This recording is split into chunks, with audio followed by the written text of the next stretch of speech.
구원해 주시고 하나님의 거룩한 자녀 삼아 주시고 저희를 위해서 썩지 않고 더럽지 않고 쇠하지 아니하는 그 영광스러운 기업을 저에게 복스러운 소망으로 허락하신 것 참으로 감사를 드립니다. 우리에게 베풀어 주신 하나님의 놀라운 사랑과 은혜를 늘 기억하고 우리 마음속에 새기며 오직 하나님의 나라와 그 복음과 영광을 위해서 나머지 생에 또 귀하게 살아갈 수 있도록 도와주시기를 원합니다. 교회를 통해서 이루어져 있는 많은 영혼들 또 하나님께 돌아오기를 원하시는 하나님, 한 사람 한 사람 복음의 일꾼으로 또 귀하게 쓰임받을 수 있도록 도와주셔서 많은 영혼들이 하나님께 돌아옴으로 하나님께 영광이 되어지기를 또 간절히 원합니다. 또 3월 달에 계획되어 있는 대전도 집회 가운데 하나님 함께 하시고 어느 곳에 있든지 하나님을 찾고 진리를 찾는 영혼들이 있다면 말씀 앞에 나올 수 있도록 도와주시고 또 저희들 함께 기도하는 사랑하는 가족들, 이웃들, 친지들이 있습니다. 그들에게 또 담대하게 우리들의 입술을 열어서 또 복음을 전할 수 있는 좋은 기회가 될 수 있도록 도와주시기를 또 간절히 원합니다. 주일을 맞이해서 또 주님의 말씀을 사모하는 가운데 저희들도 한자리에 함께하고 있습니다. 하나님께서 각 사람의 마음과 생각과 생활을 감찰해 주시고 각 사람에게 필요한 또 말씀과 은혜로 채워주셔서 또 굳건한 믿음으로 주님을 위해서 힘있게 살아갈 수 있도록 도와주시옵소서. 여러 가지 사정으로 함께하지 못하는 또 우리 믿음의 식구들 어느 곳에 있든지 일일이 함께하시고 있는 곳에서 하나님께 영광 드리며 그리스도 이름 아래 모일 때마다 그 자리를 사모하고 또 함께할 수 있도록 도와주시옵소서. 오늘 말씀의 교제의 시간 주 성령께서 친히 함께해 주시기를 원하면서 우리를 언제나 사랑하시는 고마우신 우리 구주 예수 그리스도 이름으로 기도드렸습니다. 아멘. 성경 말씀 로마서 1장 찾겠습니다. 로마서 1장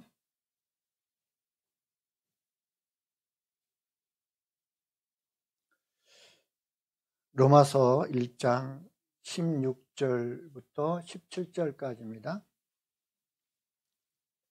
로마서 1장 16절부터 17절까지 찾으셨으면 제가 읽어드리겠습니다.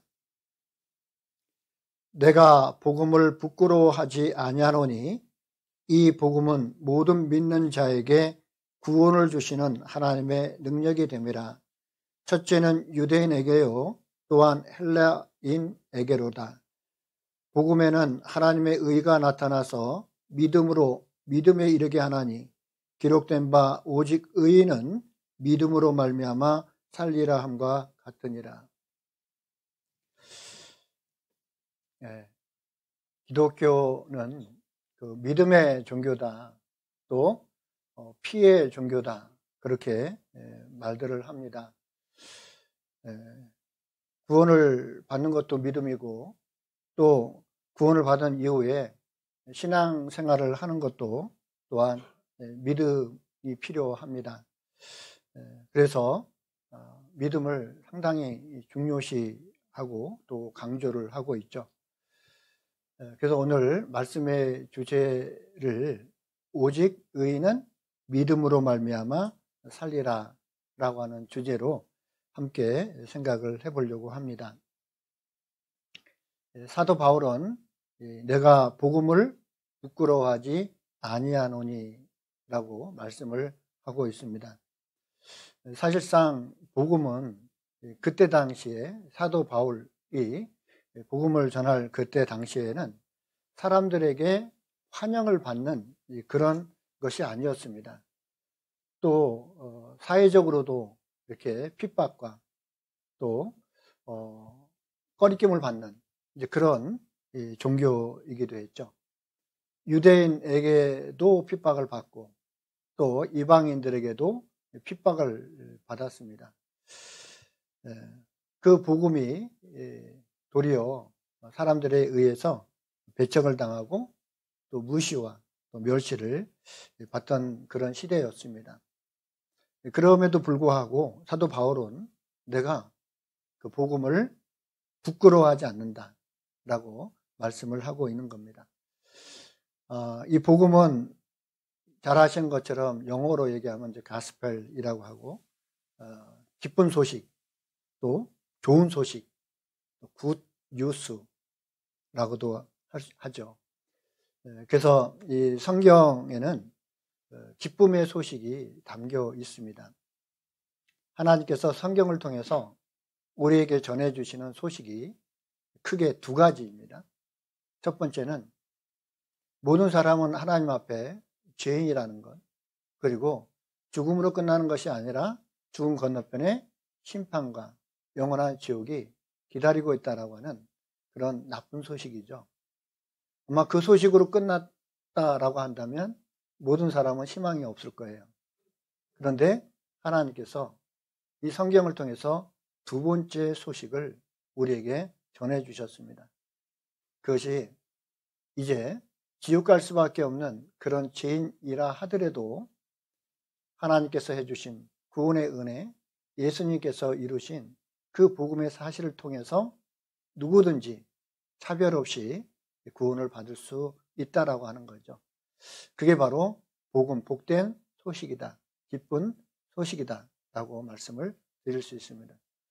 우리는 첫 번째 소식을 통해서는 희망이 없었지만 두 번째 소식을 통해서 우리는 구원을 받고 천국에 들어갈 수 있는 신분, 자격을 또 얻게 되었습니다.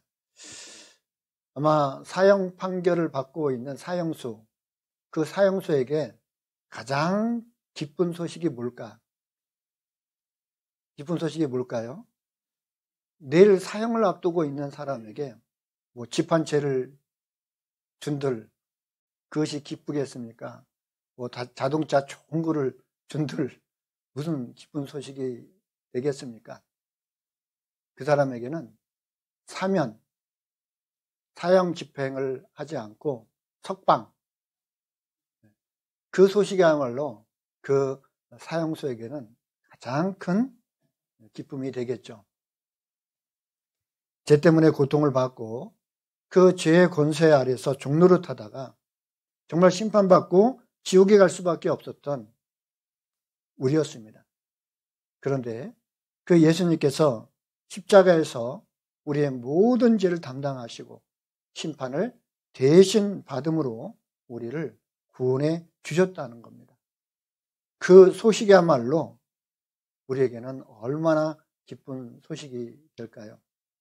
누구든지 그 복음을 통해서 구원을 받게 됐다는 겁니다.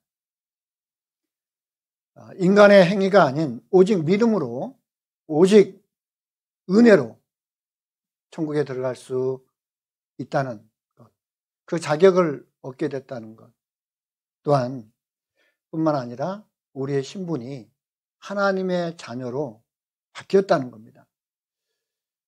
죄인에서 의인으로, 마귀의 자녀에서 하나님의 자녀로, 지옥 갈 사람이 천국 갈 사람으로 바뀌었다는 거죠.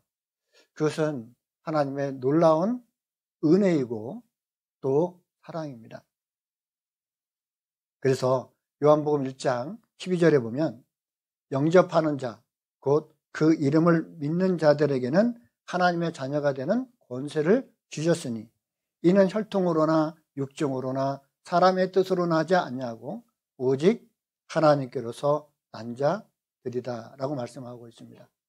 오직 영접하는 자, 그 이름을 믿는 자, 그 이름을 믿는다라고 하는 것은 단순히 그 예수님을 내 입으로 말하는 것이 아니라 마음으로 믿어진 사실을 입으로 시인하는 것, 그것이 바로 믿는 거죠. 로마서 3장 24절에 보면 그리스도 예수 안에 있는 구속으로 말미암아 하나님의 은혜로 값없이 의롭다 하심을 얻는 자 되었느니라 라고 말씀하고 있습니다. 무엇으로요? 하나님의 은혜로. 복음다운 것은 은혜이기 때문에 그 복음다운 겁니다. 만약에 인간의 어떤 그 행위가 필요하다라고 했다면 그것은 복음이 아니죠. 그거는 은혜가 아닙니다. 그것은 우리의 행위에 대한 대가이기도 하죠. 그렇기 때문에 감사가 없는 거예요. 은혜이기 때문에 감사가 넘치는 거죠. 바로 우리는 믿음으로 구원을 얻었습니다. 그 은혜로 구원을 얻었어요. 그래서 내 평생 내 할 말 예수의 피밖에 없네. 내가 살아가는 것도 그 은혜요. 내가 지금 현재 존재하는 것 또한 은혜다라고 말씀을 드릴 수 있습니다. 그래서 구원받은 그리스도인들은 범사에 감사하라. 항상 기뻐하고 범사에 감사하라고 말씀하고 있는 거죠. 갈라디아서 여기 잡아놓으시고요. 갈라디아서 3장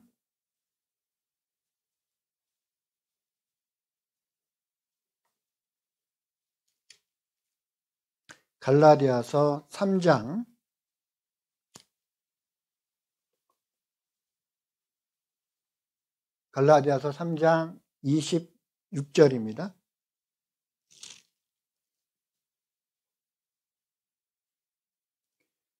갈라디아서 3장 26절, 27절입니다. 같이 읽어보겠습니다. 너희가 다 믿음으로 말미암아 그리스도 예수 안에서 하나님의 아들이 되었으니 누구든지 그리스도와 합하여 세례를 받은 자는 그리스도로 옷 입었느니라. 자, 여기에 뭐라고 되어 있습니까? 너희가 다 행위로 말미암아 아니죠. 믿음으로 말미암아 그리스도 예수 안에서 무엇이 됐다고요? 하나님의 아들이 되었다. 신분이 바뀌었다는 겁니다. 사람들이 왜 구원을 받지 못하냐면 그 종교적인 열심이 부족해서가 아니거든요. 교회를 다니는 사람들은 얼마나 열심히 새벽 기도 찾아다니고 그리고 금식 기도하고 또 어떤 부흥회 하면 부흥회 쫓아다니고 얼마나 종교적인 열심을 갖고 있습니까? 그런데 구원을 받았습니까? 구원에 대해서 얘기하면 전혀 몰라요. 그래서 구원을 얻는 문제에 대해서 모르고 또 오해를 하기 때문에 구원을 못 받는 겁니다. 열심이 없어서가 아니라 성경에 대한 지식이 없어서 그래서 구원을 받지 못하는 거죠. 그래서 로마서 10장 2절에서 3절에 보면 내가 증거하노니 저희가 하나님께 열심이 있으나 지식을 쫓은 것이 아니라 하나님의 의의를 모르고 자기의 의의를 세우려고 힘써 하나님의 의의를 복종치 아니하였느니라 라고 말씀을 하고 있습니다. 열심히 부족해서가 아니라 지식을 쫓는 것이 아니라 말씀을 모르니까 그러니까 구원을 받지 못하는 거예요. 말씀 속에는 하나님의 의가 나타나 있는데 그 말씀을 모르니까 하나님의 의를 모르는 거예요. 그러다 보니까 자기의 의로 이렇게 하면 하나님이 좋아하시겠지. 이렇게 내가 열심히 지극정성으로 하나님을 섬기면 하나님이 봐주시겠지. 라고 하는 그런 막연한 마음을 가지고 하나님께 나아가니까 하나님은 답답한 거예요. 제발 성경을 보라고. 성경의 말씀을 올바로 보라고 말씀을 하고 있습니다. 그래서 교회를 열심히 다니는 사람들, 교회에서 직분 받고 열심히 신앙생활을 한다고 하는 사람들을 만나면 복음에 대해서는 얘기를 안 해요. 구원 받았습니까? 그러면 내가 지금 집사하고 권사하고 장로고 그리고 내가 목사예요. 내가 전도사예요. 라고 자기 직분을 얘기하죠. 구원 받으셨어요? 천국에 갈 수 있습니까? 아, 내가 이런 체험도 하고 이런 체험도 하고 그리고 방언도 하는데 그런 제가 천국 못 가겠습니까? 내가 이렇게 어려울 때 정말 힘들고 어려울 때 하나님 붙잡고 기도했더니 하나님께서 도와주셨고 내가 건강을 잃었을 때 그 건강을 위해서 기도했을 때 내 건강을 회복시켜주고 이렇게 건강하게 살 수 있었다고. 그런 체험을 얘기합니다. 근데 구원 받으셨습니까? 제사함 받으셨습니까? 예수님의 피로 구원 받으셨습니까? 영원한 속죄를 받으셨습니까? 죄에 대해서는 얘기 안 해요. 한 번도 죄인 된 적이 없어요. 죄인 된 적이 없으니까 구원을 받을 수가 없는 거죠. 항상 하나님 앞에 자기의 의로움을 나타내고 의인이었어요. 예수님께서는 누구를 구원하러 오셨습니까? 죄인을 구원하러 왔잖아요. 의인을 부르러 온 것이 아니라 죄인을 부르러 왔다고 말씀하고 있어요. 죄인 되어야, 죄인이라야 구원을 받을 수가 있는 거예요. 어떻게 의인이, 내가 하나님 앞에 한 일이 많은데 어떻게 구원을 받을 수가 있겠습니까?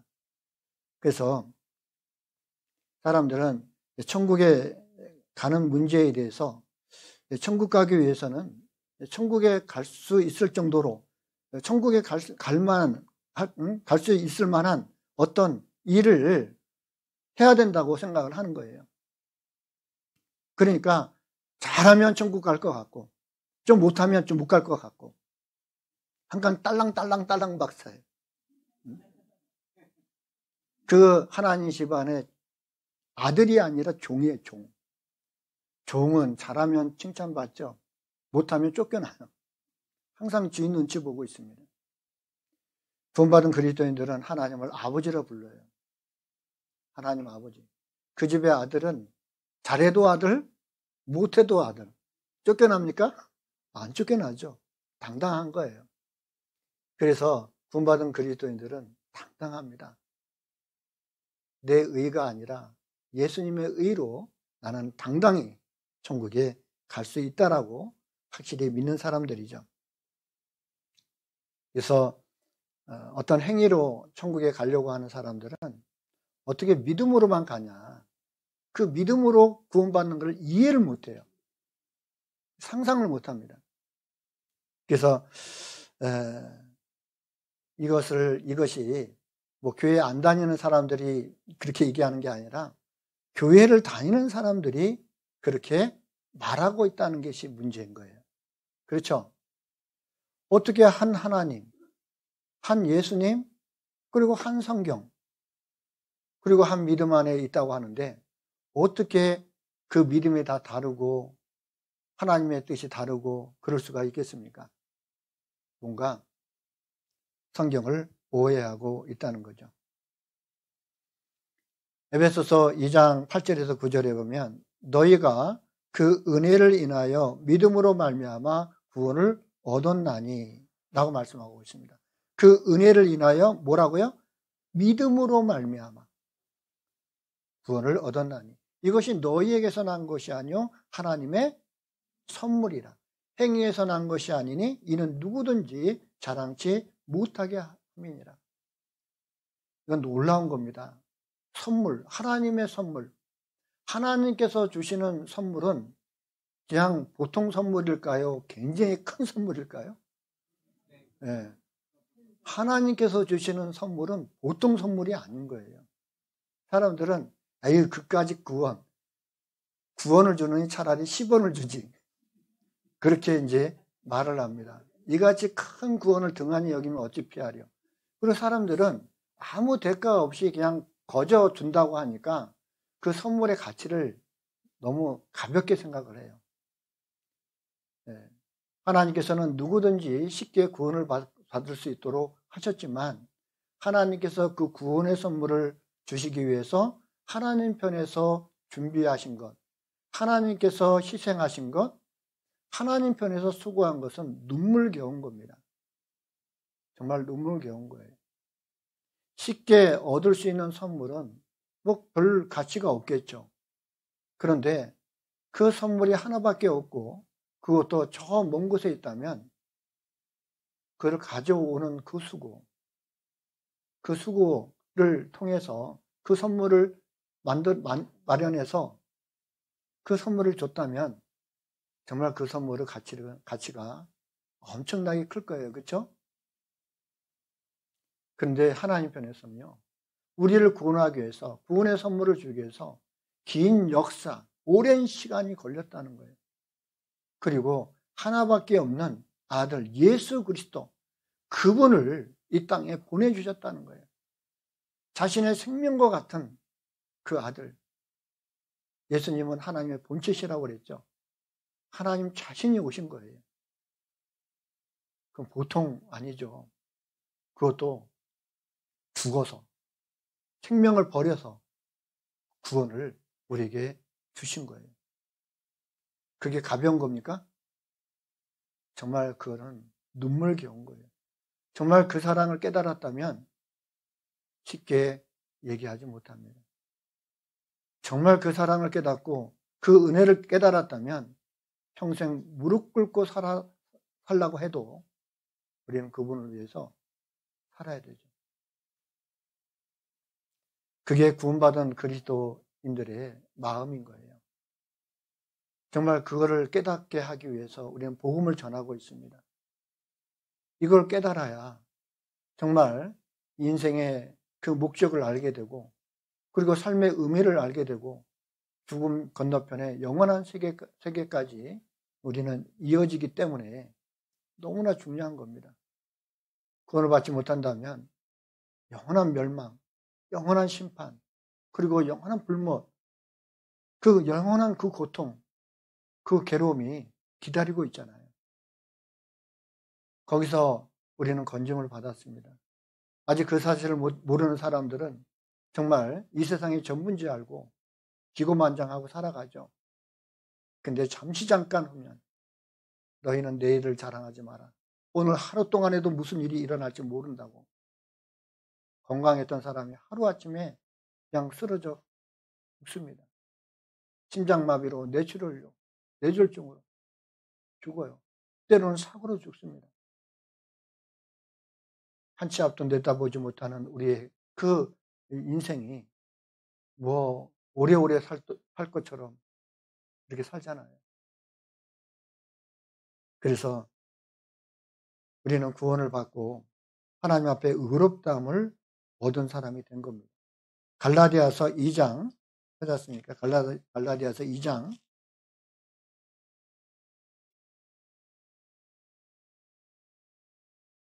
갈라디아서 2장 16절입니다. 갈라디아서 2장 16절 말씀 같이 읽겠습니다.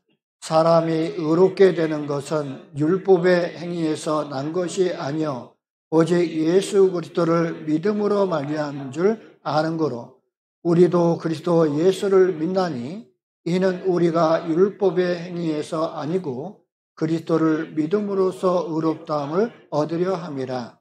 율법의 행위로서는 의롭다함을 얻을 육체가 없느니라. 그렇죠.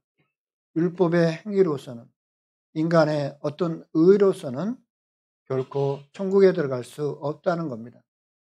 그래서 오직 예수 그리스도를 믿음으로 말미암는 줄을 안다. 그리고 우리도 그리스도 예수를 믿나니라고 말씀을 하고 있습니다. 오직 예수 그리스도를 통해서 믿음으로 말미암는 구원이라고 분명히 성경은 말씀하고 있습니다. 교회를 다니는 사람들이 예수님을 믿고 그리고 열심히 교회 다니고 봉사도 하고 헌금도 하고 그리고 직분도 받고 하는데 왜 구원을 받지 못하느냐? 바로 그 구원에 대한 문제에 있어서 관심을 갖지 않기 때문에 그래요. 열심이 없어서가 아니라 자신의 영혼의 구원의 문제에 대해서 관심을 갖지 않아요. 죄에 대해서 관심을 갖지 않습니다. 교회를 다니면서 현세적인 복을 받기를 원해요. 예수 믿으면 이렇게 열심히 하면 하나님께서 뭔가 내게 잘 대해 주시겠지. 현세적인 어떤 복을 주겠지. 건강 또한 지켜주시겠지. 그리고 내 집안 또한 잘 되게 도와주시겠지. 라고 하는 그런 막연한 그런 기복적인 신앙을 갖고 있는 거예요. 근데 영혼에 대해서는 관심이 없어요. 내세에 대해서는 관심이 없어요. 천국지요? 그거는 몰라. 지금 당장 내가 이 땅에서 잘 살고 잘 먹고 그냥 편안하게 사는 것, 그것이 중요한 거예요. 그러다 보니까 영혼에 대한 문제를 생각을 안 해요. 영혼의 병이 뭡니까? 영혼을 피폐하게 만드는 것이 바로 죄인 거예요. 우리가 죄 때문에 지옥 가잖아요. 그 죄에 대한 문제를 너무 심상하게 생각하고 그리고 깊이 생각하지 않습니다. 그렇기 때문에 구원을 받지 못하는 거예요. 어떤 사람이 죄를 구원받기 쉬운지 아십니까? 죄에 대해서 고통하는 사람. 정말 죽으면 끝이 아니라고 하는 그런 내세에 대한 그런 마음이 있어야 돼요. 그거에 대한 의문이 있어야 됩니다. 관심이 없으면 아무리 얘기해도 나하고 관계없는 말이에요. 그래서 복음 전하기가 참 힘들죠. 예수님께서는 요한복음 3장 3절에 그 니고데모는 그때 당시에 관원이었습니다. 관원은 사람들에게 존경을 받는 사람이에요. 신앙적으로도 굉장히 뛰어난 사람입니다. 그때 당시에 의롭다고 여김을 받는 사람이었어요. 니고데모. 그가 예수님을 찾아왔을 때 예수님이 그에게 뭐라고 얘기했습니까? 사람이 거듭나지 않으면 하나님 나라를 볼 수 없느니라. 이게 뭡니까? 너도 구원받아야 된다. 너도 거듭나야 된다. 라고 얘기하는 거예요. 깜짝 놀랐겠죠. 내 나이가 얼만데, 내 나이가 나이가 들어서 이렇게 늙었는데, 어떻게 엄마 뱃속에 들어갔다가 다시 나올 수 있겠느냐? 라고 오해를 했죠. 예수님께서는 그게 아니다. 육으로 난 것은 육이다. 영으로 난 것은 영이다. 다시 말하면 육체로 난 것처럼 사람도 영적으로 다시 태어나야 된다. 하나님께로부터 나야 된다는 거예요. 물과 성령으로 나지 않으면 하나님 나라에 들어갈 수 없느니라. 물과 성령으로 나지 않으면 물은 심판을 얘기합니다. 죽음을 얘기해요. 우리는 하나님의 율법 앞에 심판받고 죽을 수밖에 없는 그런 사람이었습니다. 그런데 예수님께서 우리 대신 십자가에서 죽으심으로 심판을 다 끝내셨잖아요.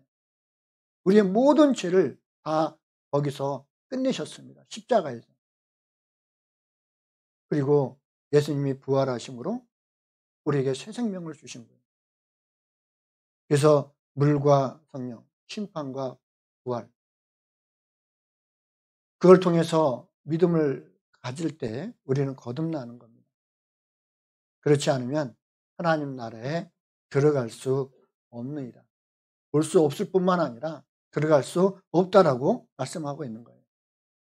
니고데모에게 그렇게 얘기했던 그 예수님은 우리 각 사람에게 또 묻지 않겠습니까? 교회를 다니는 사람이라 하더라도 묻지 않겠습니까? 예수님께서 가장 관심이 있는 것은 그 부분이거든요. 거듭나냐. 물어볼 것입니다. 그러면 우리는 뭐라고 대답을 하실 겁니까? 예수님이 지금 각자 앞에서 묻습니다. 내게 묻습니다. 거듭나냐. 그럴 때 나는 대답할 말을 갖고 있습니까? 네, 거듭났. 그 예수님의 피로 저는 구원을 받았습니다. 영원한 속죄를 받고 선물로 성령을 받았습니다. 누구든지 죄사함을 받으라. 그리하면 성령을 선물로 받으리니 라고 말씀하고 있거든요. 거듭나셨습니까? 구원 받으셨습니까? 죄사함 받으셨습니까? 라고 물어보면 확실히 대답을 해야죠. 예, 구원 받았습니다. 예, 나는 죄사함을 받았습니다. 영원한 속죄를 받았습니다. 나는 예수님의 피로 거듭났습니다. 그런데 대답을 못하는 거예요. 왜 대답을 못합니까? 확실히 거듭나는 경험을 하지 못했기 때문에 그래요. 머리로는 알겠는데 마음으로는 여전히 이루어지지 않은 거예요. 믿지 못하는 겁니다. 구원을 받는다는 것이 무엇인지 죄사함을 받는다는 것이 무엇인지, 거듭나는 것이 무엇인지 알지 못하니까 말을 못하고 있어요. 그런데 다행히도 우리 교회는 어떨까요? 이 복음을 확실히 전하고 있잖아요. 한 사람 한 사람을 거듭나도록 도와주고 있잖아요. 믿음을 갖도록 말씀을 전하고 있잖아요. 그러니까 구원받을 수 있는 확률이 더 많죠. 우리가 구원을 받지 못하는 것은 우리의 말씀이 부족해서가 아니라 듣는 각 사람의 마음이 준비가 안 됐다는 거예요. 힌트가 안 맞아요. 그래서 이 복음을 믿는다는 것은 구원해 주신 사실을 믿는 거잖아요. 복음은 모든 믿는 자에게 구원을 주시는 하나님의 능력이 된다라고 말씀을 하고 있습니다. 그래서 복음에는 죄인을 구원하시는 하나님의 놀라운 구원의 비밀이 담겨 있어요. 구원의 비밀. 그래서 복음은 비밀이라고 또 얘기하고 있습니다. 그래서 비밀이라고 해서 그냥 사람들 모르게 꽁꽁 감춰놓고 모르게 숨겨놨다라고 하는 그런 의미가 아니라 구원하는 방법에 있어서 하나님의 놀라운 지혜가 담겨 있다는 뜻입니다. 하나님의 놀라운 구원의 방법. 그게 뭡니까? 전도도 있지만 믿음. 우리가 구원을 받는 게 행위로 구원받아요? 믿음으로 구원받아요? 믿음으로 구원받는 거예요.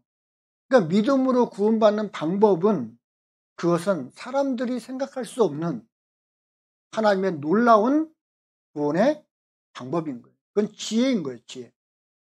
놀랍죠? 어떻게 믿음으로 구원을 받을 수가 있는가? 사람들은 무엇인가 해서 그 대가로 얻는다고 하면 좀 이해가 되는데 아무것도 한 것이 없는데 단순히 믿었다고 어떻게 구원을 받을까? 그 부분이 하나님의 놀라운 구원의 방법이라는 거예요.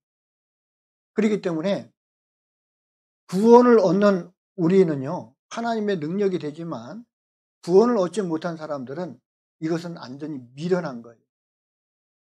어리석은 겁니다.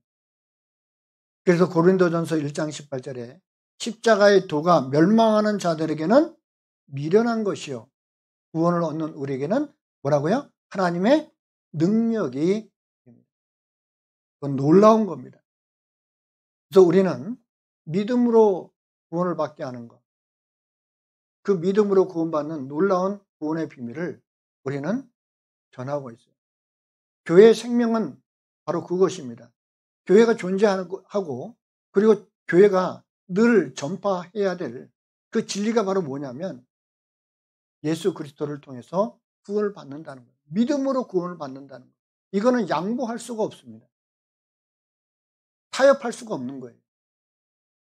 예수 그리스도의 피로 구원을 받는 것, 그것도 영원한 속죄, 어떤 특정한 기간까지가 아니라 과거의 죄만 용서된 게 아니고 영원히 우리의 죄를 용서하셨다라고 하는 영원한 속죄, 그 부분은 교회의 생명인 거예요. 다른 어떤 것과 타협할 수가 없습니다. 사람들이 듣기 싫다고 해서 뭐 2단이니 3단이니 그런 말을 듣기 싫어서 그냥 타협해서 그냥 둥글둥글 말하는 게 아니에요. 숫자가 적다 하더라도, 교회가 적다 하더라도 그 복음을 확실하게 전하는 그 교회는 생명 있는 교회입니다. 살아있는 교회입니다. 하나님께서 성령으로 역사하는 교회예요. 그게 교회의 생명입니다. 아마 우리 구원받은 그리스도인들 생활하시면서 내가 구원받은 사실을 주변에 이렇게 알리고 당신도 구원받아야 된다, 너도 구원받아야 된다 라고 하면 그래? 좋겠다. 나도 좀 가르쳐줘. 나도 좀 가르쳐. 어떻게 하면 내가 구원받고 천국 갈 수 있어? 하고 막 쫓아다닙니까? 아니면 우리를 꺼려합니까? 뭐 이상한 사람 만난 것처럼 꺼려하죠. 참 이상합니다. 아니, 우리가 죄사함 받고 천국 간다고 얘기하면 좋아할 줄 알았는데 이상하게 우리를 꺼려요.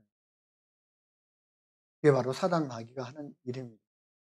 우리는 하나님께 속하였고 세상은 마귀 편에 속해 있기 때문에. 우리도 전에는 어둠이었습니다. 전에는 지옥 갈 사람이었습니다. 그런데 어느 순간 구원받고 하나님 편으로 옮겼어요. 이제 빛의 자녀가 됐습니다. 이제 세상과 구별되어 있어요. 그렇게 살아갈 때 세상 사람들은 좋아하고 환영하는 것이 아니라 부러워하는 것이 아니에요. 나도 너처럼 됐으면 좋겠다. 그렇게 얘기하는 게 아니에요. 그냥 무시하고 때로는 따돌림하고 저 사람 만나지 마. 저 사람 만나지 마. 너도 물들어. 그러면서 애매한 소리를 합니다. 그것이 싫어서, 그런 눈초리가 싫어서 우리는 자신의 신분을 속이고 내가 구원받다는 사실을 속이고 때로는 덮어놓은 채로 사람들과 대하고 있지만 우리의 생명력은, 우리가 살아가는 방법은, 우리가 사는 것은 바로 그 복음을 전할 때, 내가 빛의 자녀로서 빛을 잃지 않고 진리 가운데 살아갈 때 그것이 바로 우리가 살아가는 방법입니다. 우리는 그것을 감출 때 우리는 사는 게 아닙니다. 우리가 살아가는 방법은 바로 그 복음을 전할 때 우리가 사는 겁니다. 다시 본문 말씀 로마서 1장 17절,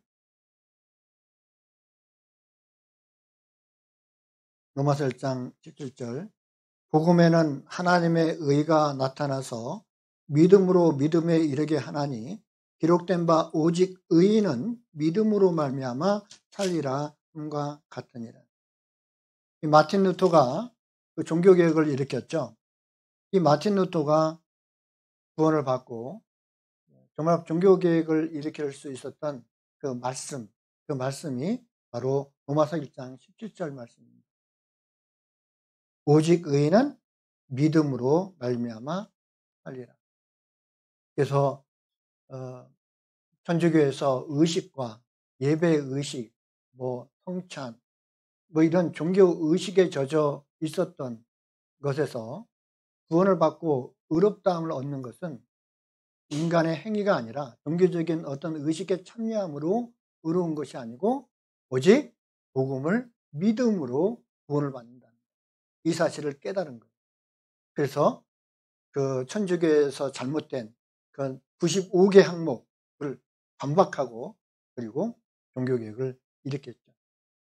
그 힘이 바로 이 말씀에서 나온 겁니다. 복음에는 하나님의 의가 나타나서 믿음으로 믿음에 이르게 하나니 기록된 바 오직 의인은 믿음으로 말미암아 살리라 함과 같습니다. 그래서 복음에는 하나님의 의가 나타나서라고 하는 것은 그 예수님께서 십자가에서 죽으시고 부활하심으로 우리의 모든 죄를 대속하신 사실을 말하고 있는 겁니다. 복음에는 하나님의 의가 나타났다는데 하나님의 의라고 하는 것은 바로 예수님의 십자가의 죽으심과 부활을 통해서 완성된 복음, 그 복음이 바로 하나님의 의라는 거예요. 우리는 그 예수님을 통해서 우리의 모든 죄를 영원히 사해 주신 바로 그 하나님의 말씀을 통해서 구원을 받게 됩니다. 로마서 3장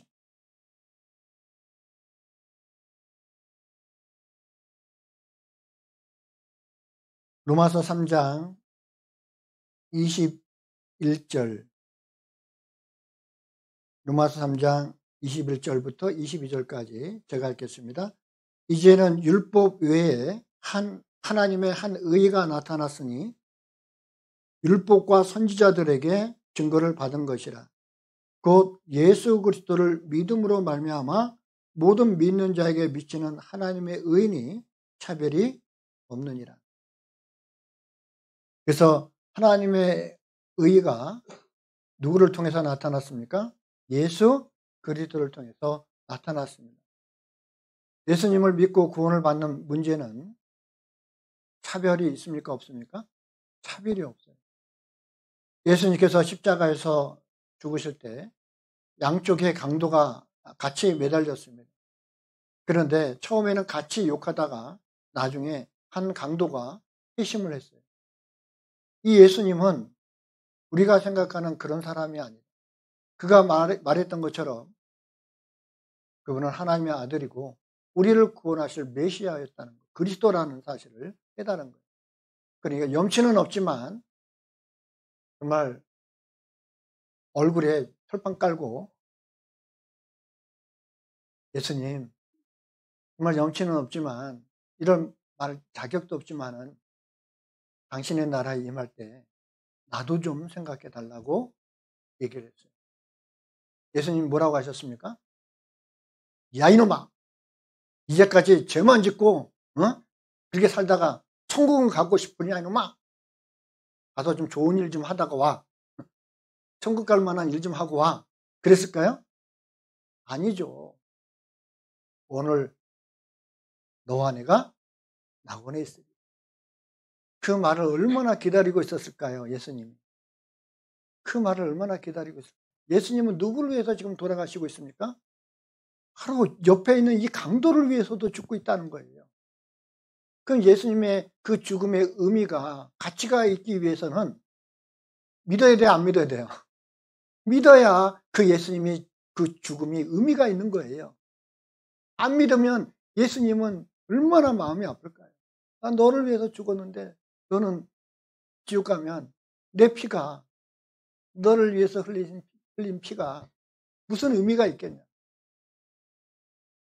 그 말을 하는 순간 예수님은 얼마나 기쁘고 오늘 너와 내가 낙원에 있을 거라고. 정말 이 세상에서 가장 럭키한 사람, 행운아가 있다면 바로 그 강도예요. 구원 받는데도 뭐 한 것도 없죠. 구원받고 나서 주님을 위해서 살아간 시간도 단 1초도 없어. 근데 그 강도가 성경에 기록되고 있다는 거예요. 근데 이 강도가요, 기가 막히게 기독교 역사 속에서 많은 사람들이 구원을 받을 수 있도록 용기를 줬다. 아, 이 강도도 구원받는데 내가 구원을 못 받아? 죽었어도 복음을 전하고 있다. 그래서 정말 구원을 받는 문제에 있어서는 하나님은 차별을 두지 않았다는 거예요. 어떤 사람도 다 구원을 받을 수가 있다는 거예요. 그래서 나 같은 사람도 구원을 받을 수 있었다는 거예요. 고린도 후서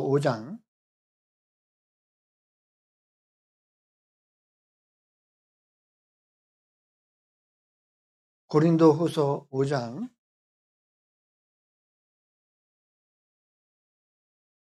21절입니다. 고린도후서 5장 21절 말씀 같이 읽겠습니다. 하나님이 죄를 알지도 못하신 자로 우리를 대신하여 죄를 삼으신 것은 우리로 하여금 저희 안에서 하나님의 의가 되게 하려 하심이니라. 하나님이 죄를 알지도 못하신 자, 이게 누굽니까? 예수 그리스도예요. 그리고 우리를 어떻게 했습니까? 대신하여.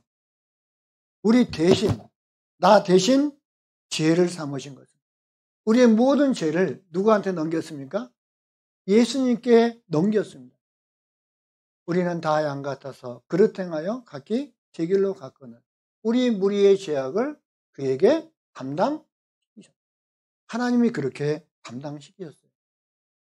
우리가 알지 못했을 때, 내가 그렇게 원하지 않았을 때 이미 하나님께서는 그렇게 해주셨다는 겁니다. 우리는 그 사실을 나중에 들었죠. 복음을 통해서 그 사실을 듣게 됐어요. 그래서 우리가 구원을 받은 거예요. 사도행전 13장 사도행전 13장 38절입니다.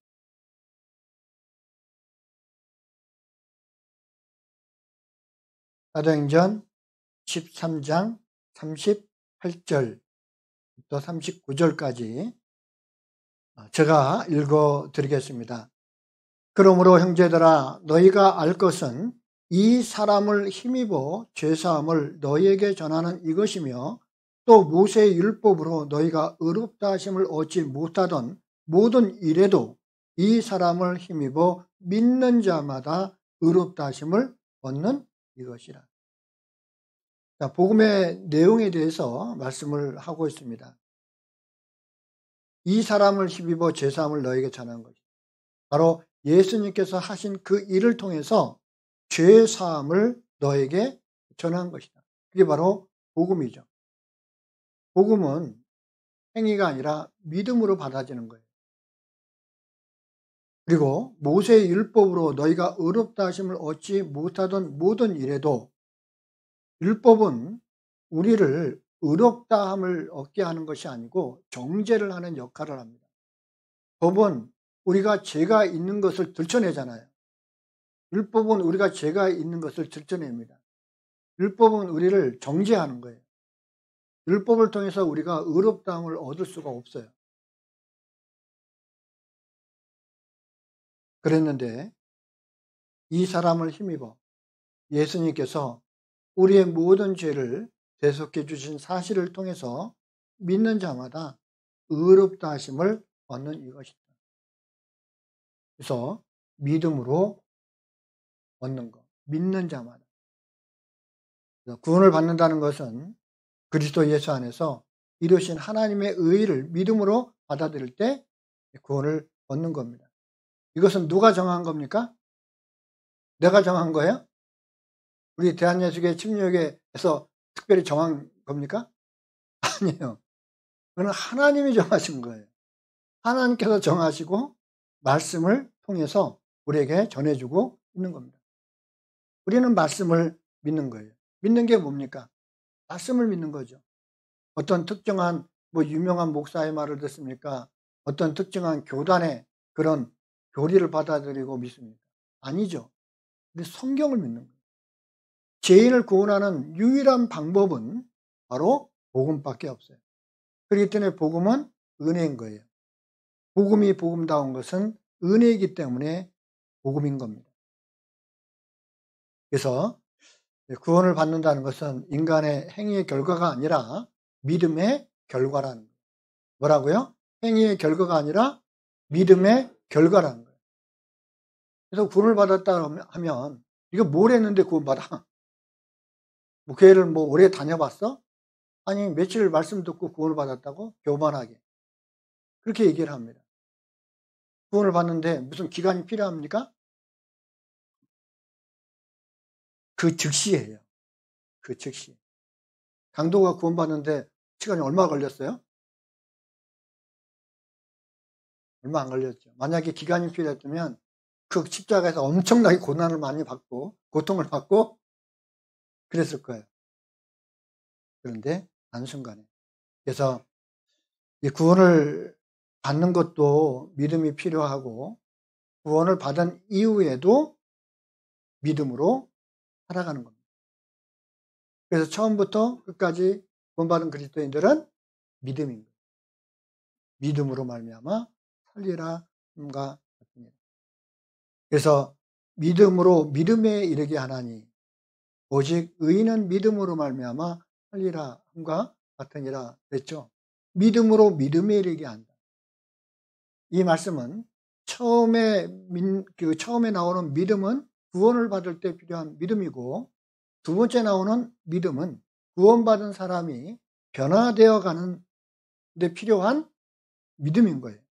그래서 그것을 성화되어 간다 라고 얘기하고 있는 거예요. 그래서 구원을 받는 것은 칭의이고 구원받은 이후에 살아가는 것은 성화예요. 그리고 하나님 앞에 갈 때 영화를 얻게 되죠. 지금 우리는 성화되어 가는 과정 속에 있어요. 변화되어 가는 과정 속에 있습니다. 그래서 믿음이 성장한다라고 또 다른 말로 표현하죠. 믿음이 자란다. 믿음이 성장해 간다라고 말씀을 하고 있는 겁니다. 그래서 베드로후서 3장 18절에 보면 오직 우리 주 곧 구주 예수 그리스도의 은혜와 저를 아는 지식에서 어떻게 하라고요? 자라가라라고 얘기해요. 그 은혜와 저를 아는 지식에서 자라가야 됩니다. 아이가 태어났는데 너무 예뻐요. 그냥 누워서 빵긋빵긋 웃고 있는 그 얼굴을 보면 천사 같죠? 너무 귀여워. 눈 속에 다 집어넣고 싶어. 너무 예쁘다고 해서 너 그 자리에 그대로 있어. 그냥 몇 날 며칠이고 몇 년이고 그 자리에 있어. 누워 있어. 그런 부모 있어요? 없어요? 없어요. 1년이 지나고 2년이 지났는데 아이가 뒤집지를 못해. 아이가 일어서지를 못해요. 아이가 옹알이를 안 해요. 그러면 부모에게는 기쁨이겠습니까? 슬픔이겠습니까? 근심과 걱정입니다. 마치 하나님 앞에 우리가 그렇다는 거예요. 태어났을 때는 얼마나 기쁠까요? 정말 온 천하보다도 더 기쁜, 온 천하를 얻는 것보다 더 기쁜 그런 기쁨이었어요. 그래서 회개할 것 없는 의인 99이나 기뻐하는 것보다 죄인 하나가 회개하고 돌아오는 것을 더 기뻐하신다고 됐거든요. 얼마나 큰 기쁨이었습니까? 근데 그 하나님의 자녀가 자라지를 않아. 그냥 그 자리에 머물러 있어요. 그때는 하나님은 기쁨이 뭘로 변해요? 근심과 걱정으로. 그래서 구원받은 그리스도인들은 구원받은 이후에 자라갈 필요가 있는 거예요. 성장할 필요가 있는 겁니다. 믿음으로 믿음에 이르게 한다. 그래서 구원받은 그리스도인들은 이제 신분이 바뀌죠. 하나님의 자녀로서 이제 살아가는 삶이 시작이 된 거예요.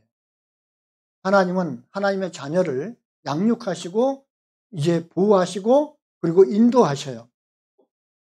양육한다. 이제 말씀을 통해서 이제 우리를 성장시키고 자라게 합니다. 그리고 하나님의 일을 위해서 또 동참하도록 하고 그 일을 위해서 또 일꾼으로 쓰임을 받는 거예요.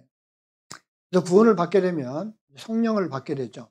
그 성령은 하나님의 자녀인 것을 보증하고 있고 또 하나님의 자녀로서 살아갈 것을 또 요구하고 있어요. 그래서 성령은 하나님의 자녀인 것을 보증할 뿐만 아니라 구원받은 그리스도인들을 성장시키는, 인도하는 그런 역할을 합니다. 그래서 진리 가운데로 인도를 하고 있죠. 많은 사람들은 이 성령을 오해를 합니다. 마치 성령을 받으면 무슨 뭐 신기한 초자연적인 뭐 어떤 기적과 그리고 놀라운 이적을 베풀고 막 뭐 어떤 사람은 막 몸을 대면 막 병이 낫고 막 그러는 줄 알아요. 귀신이 하는 짓입니다. 귀신. 그러니까 초대교회 당시 때는 말씀이 기록되지 않았을 때 바로 그 성령을 통해서 눈으로 보이는 이적과 기적이 필요했던 적이 있습니다.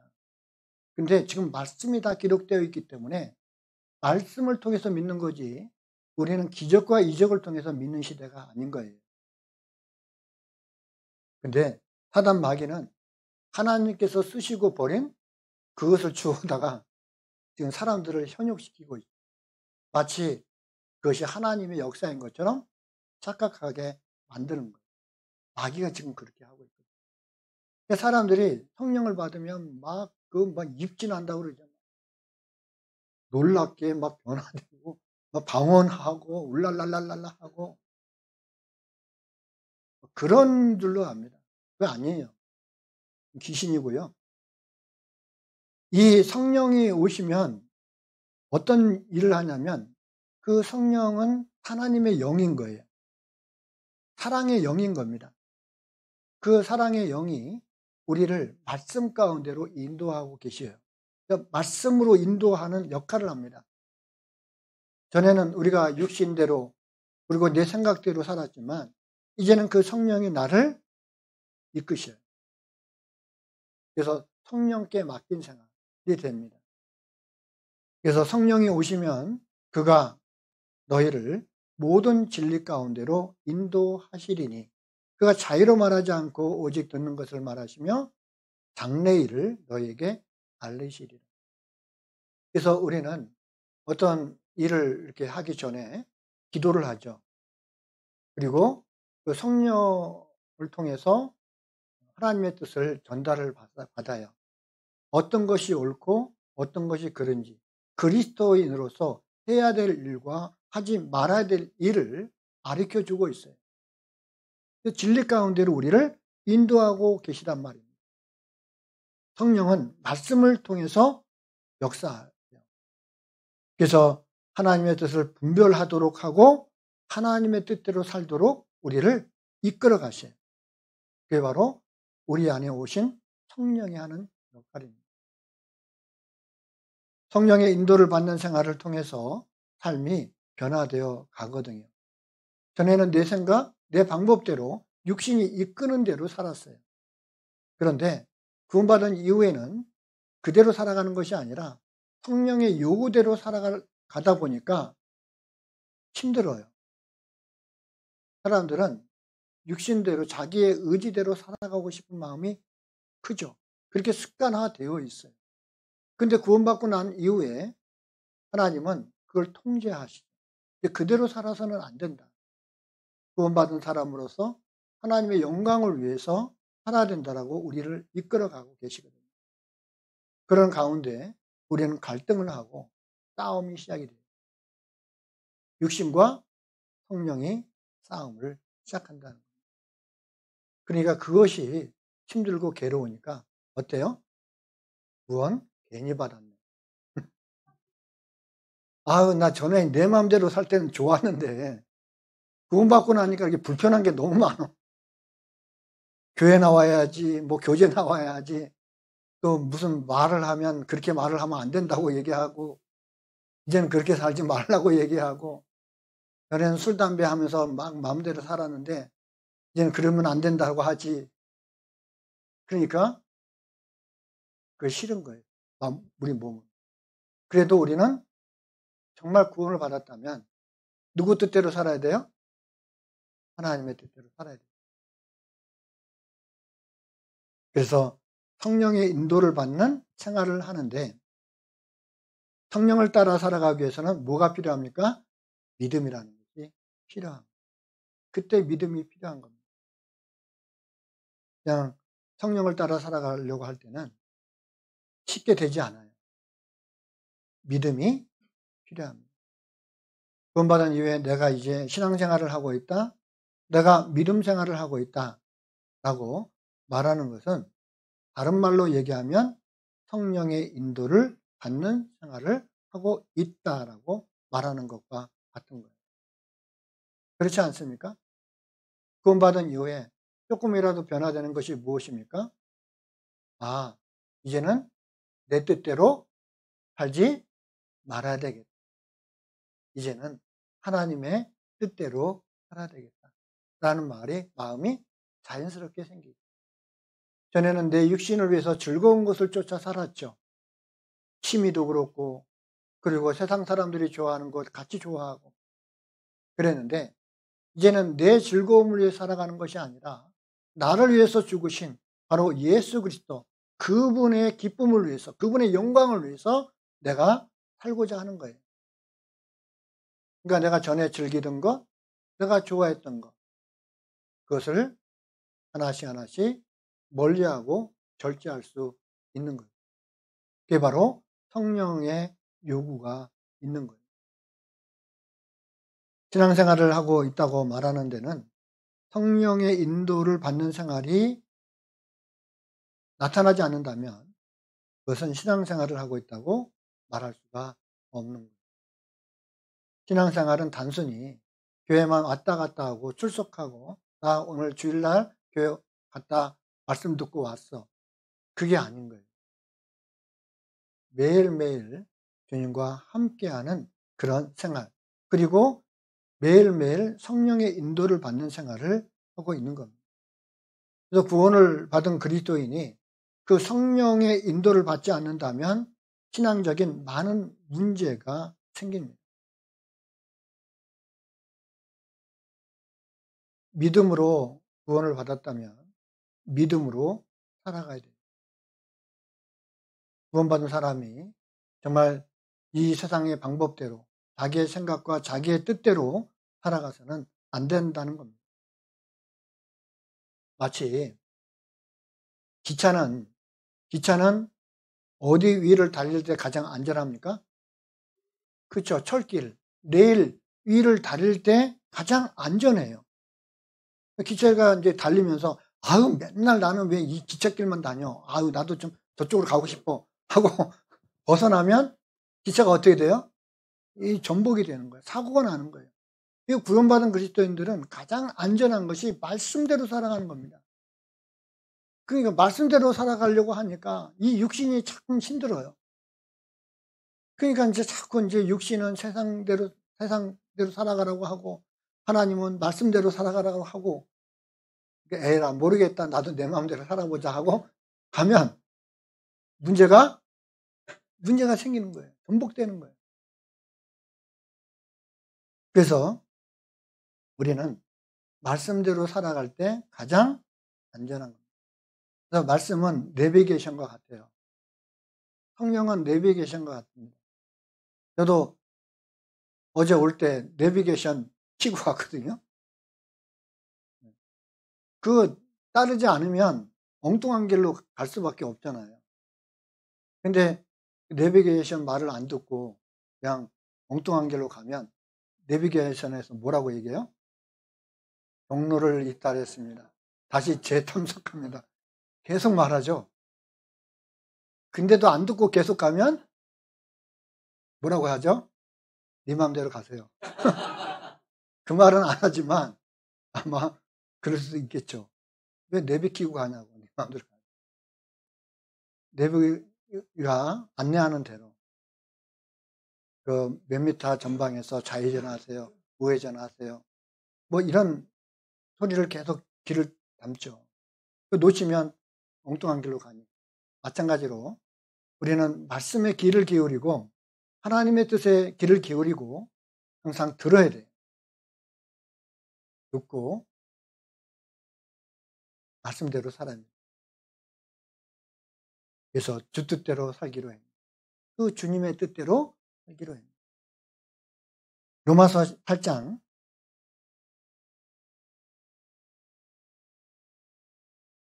로마서 8장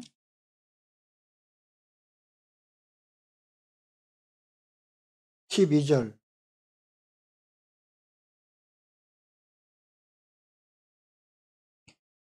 로마서 8장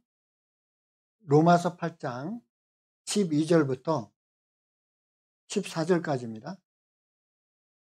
로마서 8장 12절부터 14절까지 같이 읽겠습니다.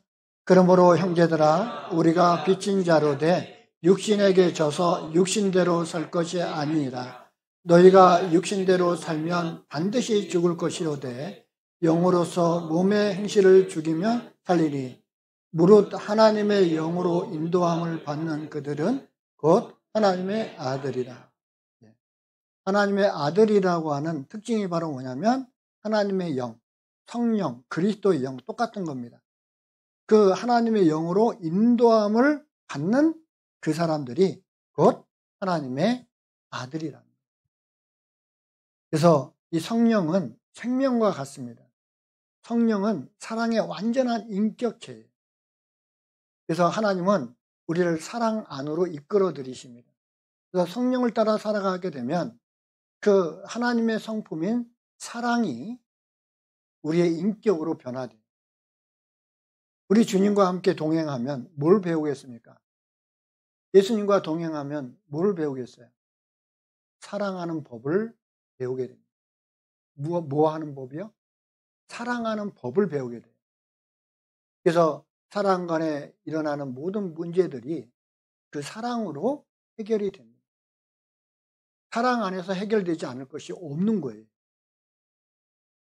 그래서 우리가 말씀을 배우고 읽고 암송하고 묵상하는 그런 이유는 바로 그 성령과 사귐을 갖고 성령의 인도를 받기 위해서 우리는 말씀을 배우고 읽고 암송하고 묵상하는 겁니다.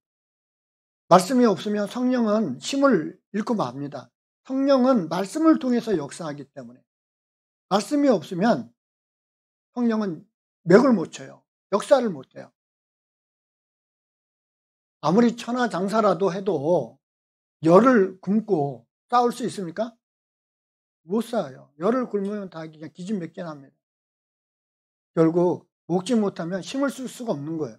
그래서 아무리 천하장사 뭐 그리스도인이라 하더라도 말씀을 읽지 않고 말씀을 듣지 않은 상태에서 하나님의 자녀로서 살아간다고요? 그건 말이 안 되는 거예요. 힘을 잃고 말아요.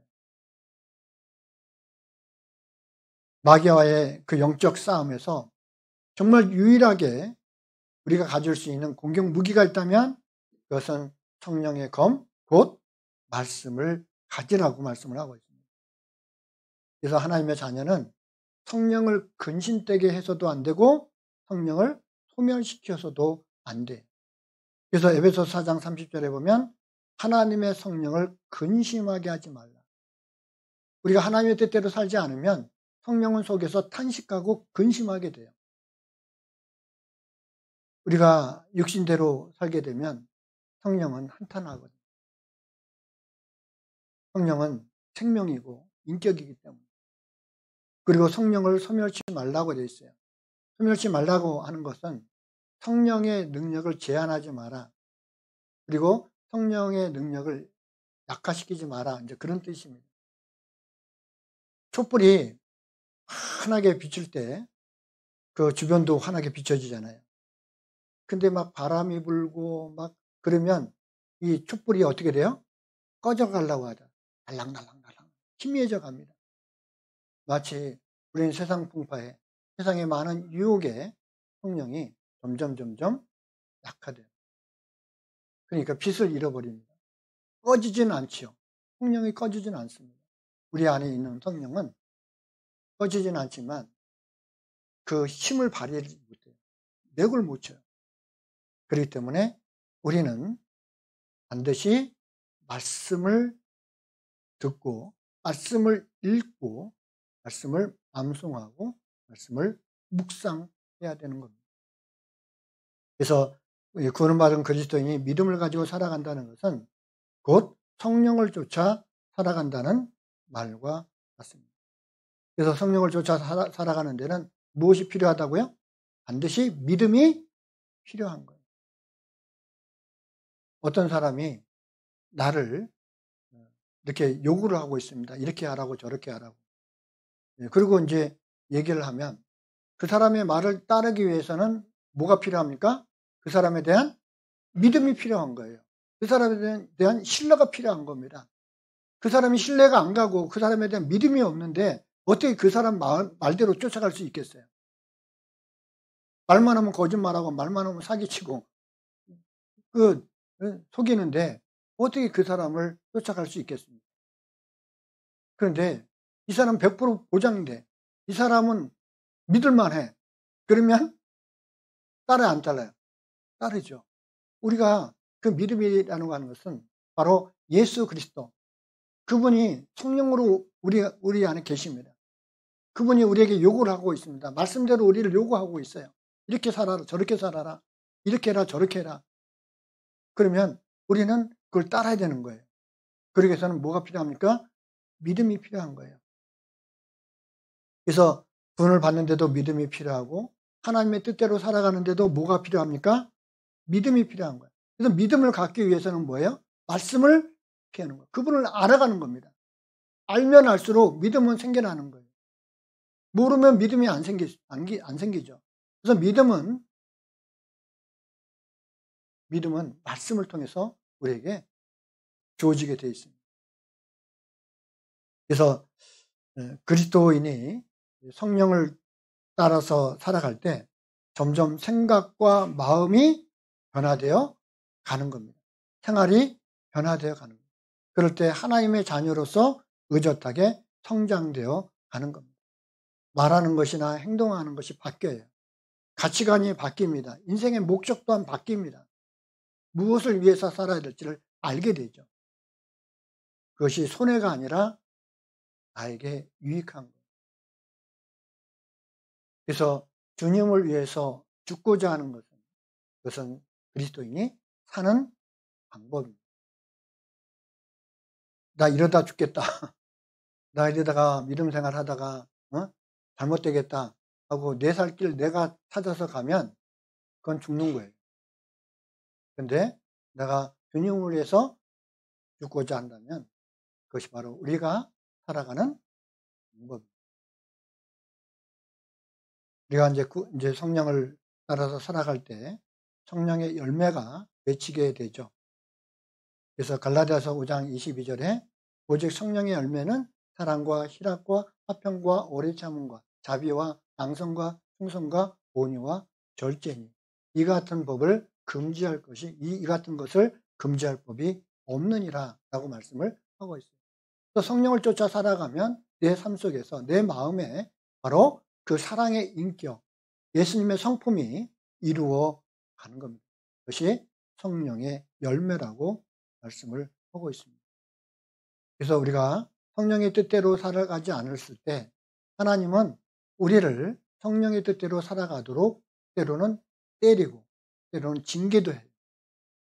하나님의 뜻대로 살아가도록 우리를 양육한단 말이에요. 육신의 아버지도 자식이 잘되게 하기 위해서 때로는 잘못할 때 때리는 것처럼 영의 아버지 하나님께서 그 하나님의 자녀를 그냥 놔두겠냐는 거예요. 징계가 없으면 사생자라고, 참아들이 아니라고. 내가 징계가 있다는 것은 하나님이 나를 사랑하고 있다는 거예요. 간섭하고 있다는 겁니다. 그래서 징계를 받는 것은 그건 도리어 축복이에요. 징계를 통해서 돌이킬 수 있는 기회가 있기 때문에. 그래서 어떤 사람들은 징계에 굉장히 민감합니다. 징계를 받아도 둔한 사람이 있어요. 그 사람은 더 맞아요. 근데 민감한 사람은 조금만 적해도 이거 징계다 해서 빨리빨리 돌이키거든요. 미련한 말은 때려야 말을 들어요. 근데 지혜로운 말, 똑똑한 말은요, 그 채찍 그림자만 보고도 뛴대요. 맞고 뛸래요? 그냥 뛸래요? 그냥 뛰어야지 지혜롭죠. 사람들은 꼭 맞아야 말을 들어요. 구원받은 그리스도인들이 그러면 안 되거든요. 그래서 당해본 사람은 이제 알기 때문에 이게 징계구나 하는 거 금방 알아요. 그래서 오직 의인은 믿음으로 말미암아 살리라. 그래서 구원을 받을 때도 믿음이고 그리고 구원받은 이후에 살아가는 것도 믿음이에요. 성령을 쫓아 살아가는 것도 믿음입니다. 그래서 우리는 늘 말씀을 배우고 그리고 주님과 함께 대화를 나누는 기도를 하고 그리고 성도들과 함께 교제를 나누며 우리가 살아가야 될 그 이유와 목적, 복음을 전하는 것, 그것을 결코 잊지 않는다면 우리는 그 교회 안에서 하나님이 우리를 보호하실 거예요. 끝까지 하나님 나라에 이를 때까지 우리를 보호하실 겁니다. 그것이 제일 안전한 겁니다. 세상으로 나가봐야 의미 없어요. 그냥 세상 풍파 맞고 뛰들어 사는 겁니다. 그래서 마지막으로 히브리서 10장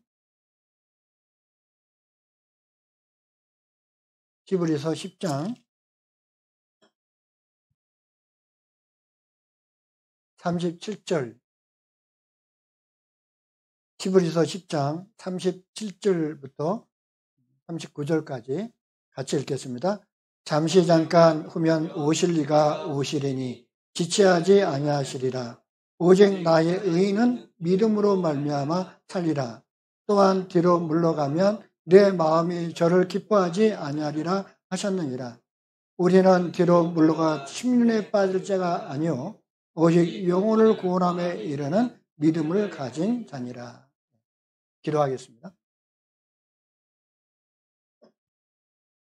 하나님 감사합니다. 우리를 구원해 주시고 주님의 몸된 교회 가운데 함께 거하며 말씀을 배우고 또 서로 사랑을 나누며 복음을 전할 수 있도록 도와주신 것 참으로 감사를 드립니다. 하나님께서 정성교회를 세우시고 또 교회를 통해서 주변의 많은 영혼들을 구원하기를 원하시는 주님, 한 사람 한 사람 하나님의 뜻 가운데 순종하며 복음을 전하는 일에 함께 협력함으로 하나님께 기쁨과 영광을 드리는 귀한 삶을 살아갈 수 있도록 도와주시고 교회를 통해서 하나님의 나라가 더욱더 확장되어 갈 수 있도록 도와주시기를 간절히 원합니다. 3월 달에 계획되어 있는 대전도집회 가운데 하나님 함께 하시고 이번에도 어느 곳에 있든지 하나님을 찾고 진리를 찾는 영혼들이 있다면 말씀 앞에 나올 수 있도록 도와주시고 또 저희들이 함께 기도하는 사랑하는 가족들, 이웃들, 친지들이 있습니다. 그들에게 우리들이 입술을 담대히 열어서 복음을 전할 수 있는 좋은 기회가 될 수 있도록 도와주시고 또 말씀을 전하시는 윤영균 목사님에게 하나님께서 지혜와 능력과 총명을 더딥혀 주셔서 담대하게 말씀을 증거할 수 있도록 도와주시옵소서. 위에 있는 모든 일정도 주님의 선하신 손길에 의지합니다. 우리를 언제나 사랑하시는 우리 구주 예수 그리스도 이름으로 기도드렸습니다. 아멘.